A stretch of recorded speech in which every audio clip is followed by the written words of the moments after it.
For a time, Mario and Sonic at the Olympic Games felt like a guarantee almost as much as the latest Madden or Call of Duty games. Every other year there's an Olympics, and with that, a new Mario and Sonic. We started out this trend in 2008 with the Beijing Summer Olympics. I had this one growing up, and man, I loved playing it. By the time the 2010 Olympics rolled around, I had already grown tired of the Wii and moved on to the Xbox 360 at that point. So I never owned any of the games other than the first one from 2008, but I recently decided to get them all and see what they all had to offer. The 2008 release was definitely one of those Wii games that made you get up and put your whole body into it. So I decided to give myself a personal challenge. Every day for a month straight I played these games. There's 6 in total, one for each Olympic Games from 2008 to 2016, and then the swan song of the 2020 Olympics. Sadly, the Rio 2016 game won't be applicable for our challenge because the game has 0 motion controls, so call it 5 games instead of 6. Yeah, it was definitely a bit jarring for me to learn that this game is done with buttons only, especially coming from something like the 2008 game. I understand that the motion controls were done to death at this point and that people were very critical of the Sochi game, which was the previous one at that time, but still, could we at least have the option?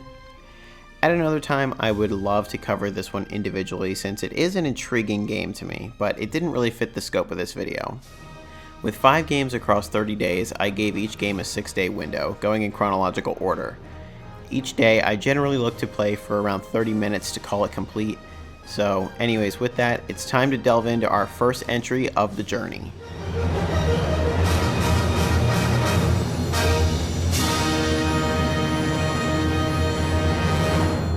So I'm starting off with the only one of these games that I owned prior to making this video. Yeah, I guess by the time Vancouver came out, I was already tired of the Wii, as a lot of people grew tired of it pretty quickly. However, in the case of Beijing, this was a prime time Wii game for me, and I absolutely played this one to death.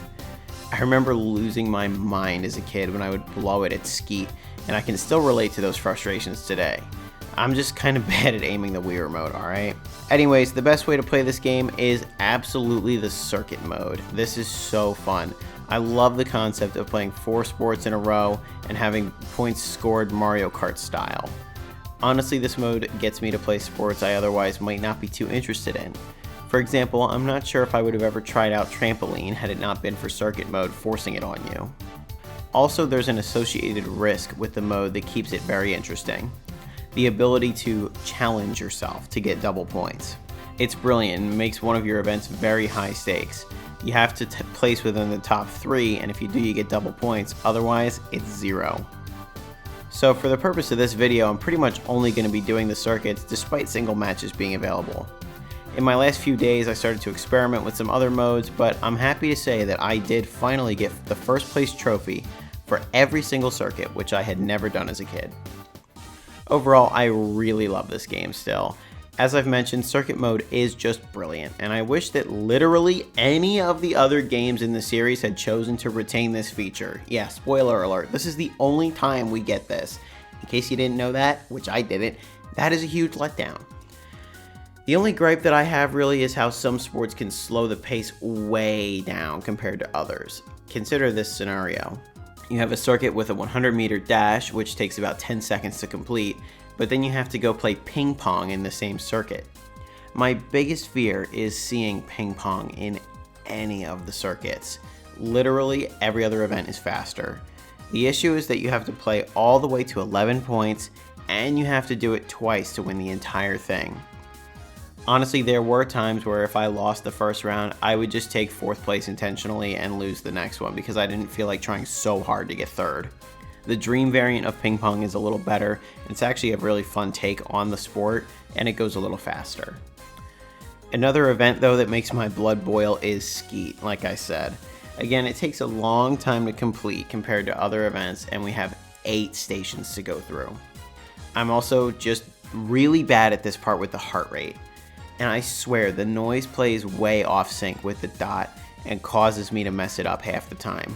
I remember getting mad at this as a kid, and then I tried playing this with my girlfriend, and she was like asking me to mute the TV because she felt that it was out of sync as well. So there's just something wrong with Skeet.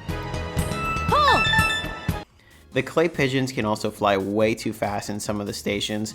Even if I get the big reticle, I'll still struggle with this one. However, physically, the absolute most brutal circuit of them all is when we have high jump followed immediately by pole vault. Both sports are played almost identically in this game. They require so much repetition of you moving your arms back and forth. So when I show you the playtime, you'll notice that one of my days in 2008 was pretty low. It was like 20 minutes, and that's because I was just so tired after doing this circuit. It's cruel, but it is a later circuit in the game, so I guess it makes sense to be challenging. So before we move on to 2010, I know I offered up some criticism of the 2008 game, but I do want to reiterate just how much fun I had playing 2008 again. It's so nostalgic, and it is just incredibly fun to get up and move around and shake the Wii remote back and forth constantly. It's a classic game from my childhood that I will absolutely remember fondly.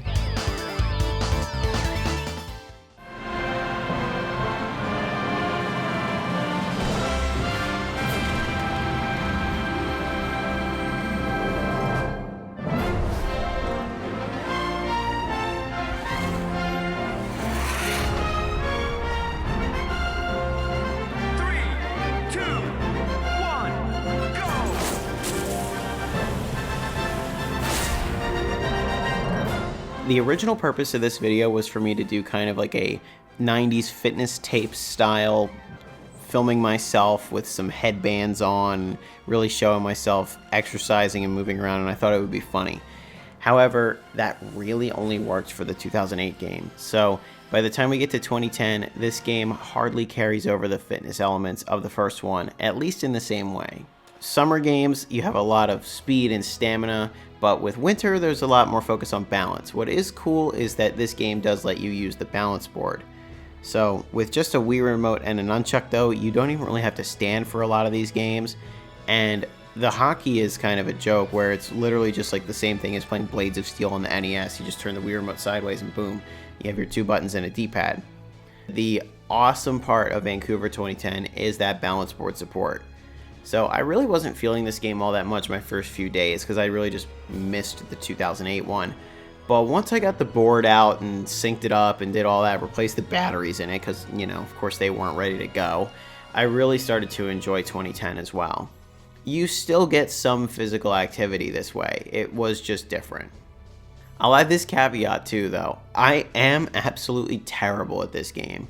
So it's funny going from Beijing to this, where I have so much muscle memory for that first game, and then it was legitimately my first time playing the 2010 one. Some of the balance board stuff just feels brutally difficult. Perhaps my balance is just terrible and I need to train some more on Wii Fit, but either way, I found this game generally way harder than 2008.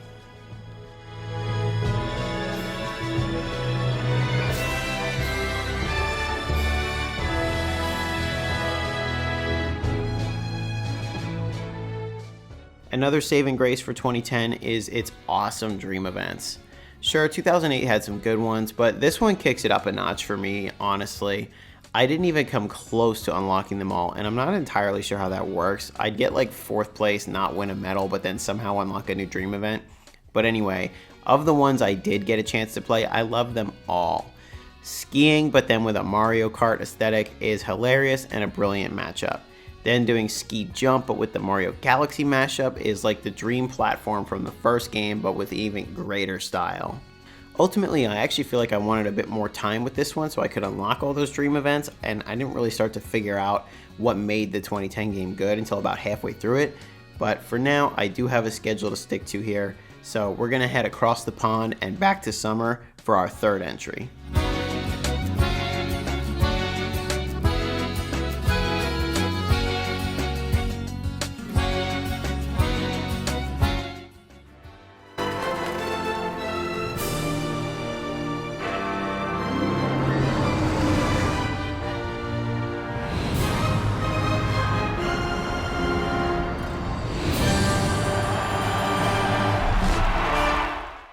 2012 is where the disappointment really starts to begin. This is our last entry on the Wii and a second try at the Summer Olympics games, and it just makes me want more. A lot of the events are just watered down versions of the 2008 ones. The track events don't feel as good, and neither do pretty much any of the field events. Track and field is, of course, the bread and butter of these summer games for me, and most of the ones here just make me wish I was playing 2008, and I don't see a whole lot of point in playing this entry. However, there are some highlights for sure. This game isn't all bad by any means. I saved Equestrian for my very last day playing because I thought I wasn't going to be interested in it. Turns out it's one of my favorite events in the whole thing. Maybe that's just because getting to see Eggman ride a horse is hilarious, but I genuinely enjoyed running this course. Also, there's some sleeper hits in here. You might not think that synchronized swimming would be that fun, but it's a blast. I still struggled to get the timing down when it makes you move your arms after a pose, but in time I'm sure I could really get the hang of it. Also, the shooting feels like a vast improvement over Skeet from 2008. I couldn't stand the Skeet shooting, but the shooting range here is wicked fun. It's a bit addicting to keep trying to set a new record here because you can get your score way high. I was surprised to see football here. Football is mostly an American sport after all, with some international presence starting to...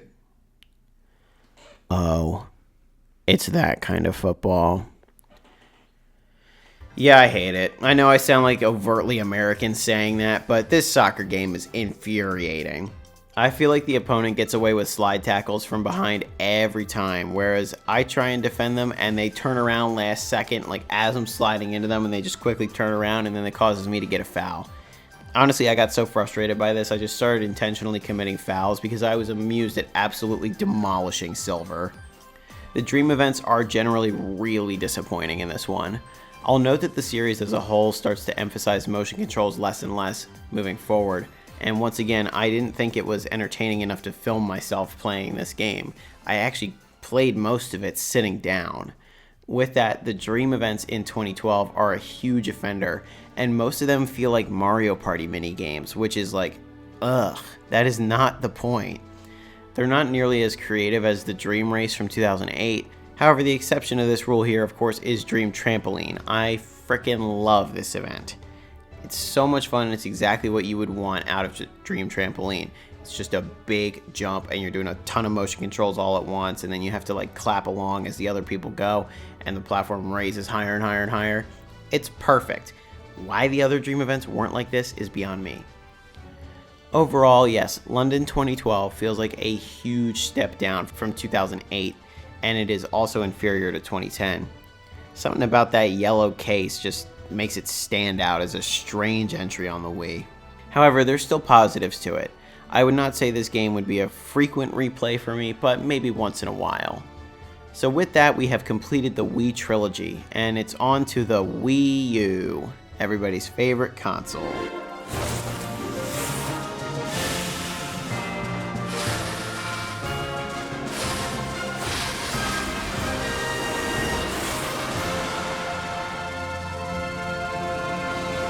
So I know that this game isn't very well liked in the grand scheme, but I actually enjoyed most of it.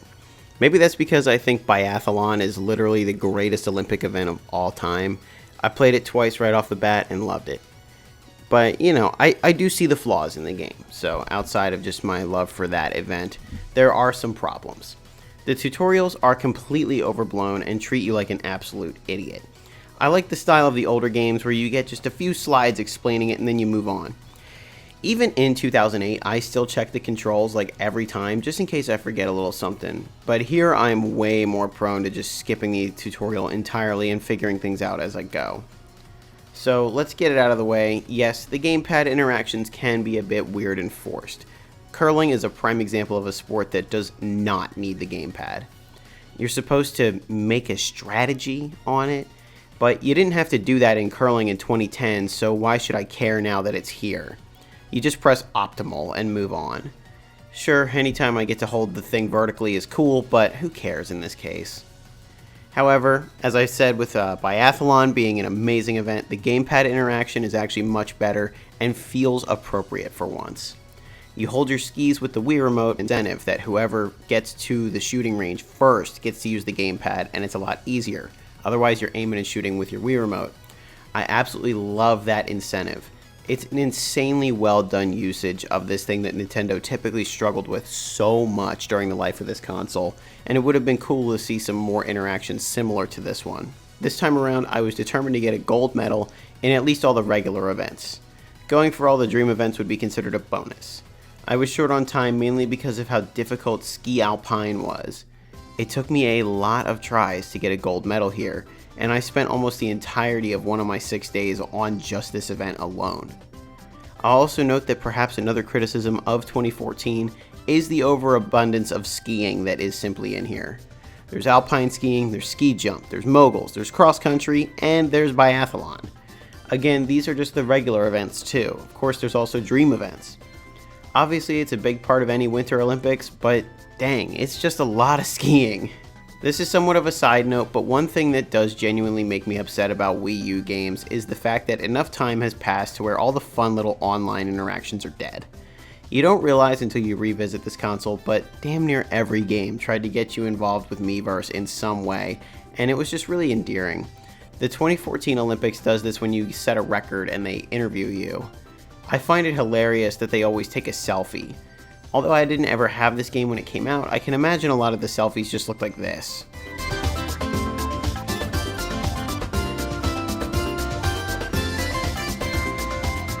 The dream events are also much better here than in 2012. I guess a winning formula for every single Olympics since the dream race in 2008 has just been to take an event, turn it into an homage to Mario Kart and a mashup, and then it's fun. Also, the new take on the dream race where you get to choose between skate, skis, bobsleds, or a snowboard is an absolute blast. Overall, I would say I was genuinely pleased with this game, and perhaps that's just because my expectations were so low to start. I had not heard great things about it, and previously I had played it a little bit with a friend and thought things like the snowball fight were a weird gimmick. I would even go so far to say that I would rank this above the summer 2012 entry, which I do believe to be my least favorite. However, what's really wild is I might even say I like this one more than 2010. Events like figure skating have just evolved properly and feel a bit more polished. The issue, of course, is that for 2014, they dropped the balance board support, which I did love doing in 2010. So anyways, it's time for just one more entry and then the challenge is complete. So let's jump way ahead in time and to a new console to 2020.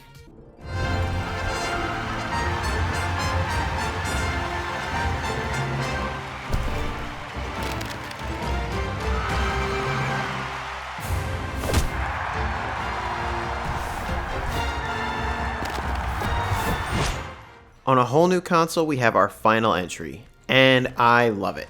Tokyo 2020 comes as close to Beijing 2008 as possible. It just took us 12 years to get back to that point. They came back to their senses and decided to give us the options of buttons only or motion controls. Yeah, don't forget, we did skip that 2016 game, not because I don't own it, but because it legitimately has no motion controls, which is just so strange. 2020 brings them back, and with the enhanced motion abilities of the Joy-Cons, it makes for an extremely enjoyable experience on the Switch. A lot of events make a return from previous games and are done incredibly well here. I love the rowing event and every single track and field as well. The Joy-Cons are very smooth and have way better motion controls than a Wii Remote, of course, and even a Wii Remote Plus. My original goal with this video was, like I said, to do a 90s exercise tape style gimmick with each game. Ultimately, the problem was that after 2008, the games don't really force you to stand all that much. Sure, we have the balance board support in 2010, which is optional, but the visual challenge there is not all that much as well. It's mostly just balance, so you wouldn't really be seeing me do too much anyway. So, I scrapped that idea of filming myself for each game. I could have done so for 2020, but at that point, I already knew I was going to change this video up a good bit from its original point. Honestly, in the latter half of this game's block, I did come down with a minor cold and didn't want to overexert myself by shaking those Joy-Cons back and forth to sprint. So with that, I actually decided to give this game's story mode a chance. Yeah, I haven't talked about it too much, but pretty much all of these games outside of the first one, I believe, have some kind of additional mode. There's some like plaza to go through and play all these other games. It's not just blasting through single events like I've been this entire time. And 2020 has a full-blown story mode. I have played it a bit before recording for this challenge. I did still record it, obviously, because I just record everything I play. But anyways, prior to the challenge, I gave it a bit of a try. And the premise is basically that Mario, Sonic, Bowser, and Eggman get trapped in some old arcade game that is about the 1964 Olympics, and we need to go and save them. Whatever, it's a bit of a lame story, but the cool thing is that you can unlock extra characters for specific events by playing through the story mode. and because of this feature, I feel like I will go back and finish it someday just to get everything. Ultimately, it's a really fun game to play the single events and to play multiplayer with, and then the story mode adds a little bit of extra depth. And like I said, it's as close as you get to that 2008 glory, which we pretty much never achieved again throughout this entire 12-year span. Before we wrap up, I know this video was a bit different than some of my other stuff, and I really do appreciate you all watching and engaging with it. No, we didn't really get to talk much about soundtracks or artwork this time, but that's because it's not all that compelling for these games. The soundtracks serve the purpose of providing background noise, and that's great, but they don't really go beyond that. And video game soundtracks don't have to, I just love it when they do. It reminds me of kind of like mid-tier Mario Party type soundtracks or even some Mario Kart music that I'm not going to listen to outside of the game really. It doesn't have to be that good, but I love it when game soundtracks are. When it comes to case and manual art, well, I mean, we did have a Wii U game and a Switch on our list today, so what is there to really even talk about? Even the original Wii games don't have much going on in that department. So with that, the challenge is over. I successfully played Mario and Sonic at the Olympic Games every single day for a month. I will show you really quickly here too, my playtime's all sped up. You know, you can view each individual playtime. For the Switch, it doesn't really show it as well as for the Wii, and then with the Wii U, I had to film the gamepad with my phone.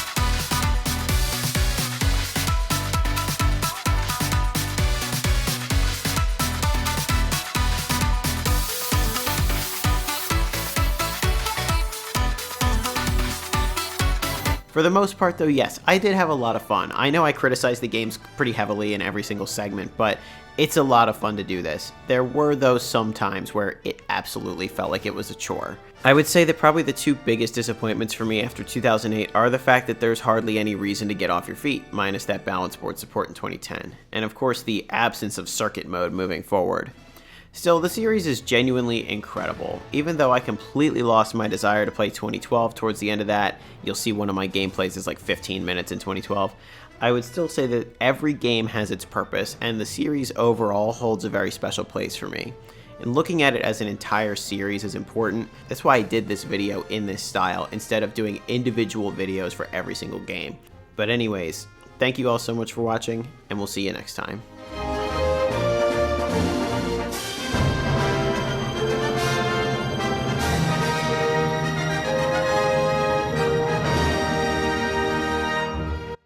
Did you know that my videos are ad-free for their first 24 hours? Be sure to subscribe and hit that notification bell so that you can see my latest uploads before those pesky ads show up.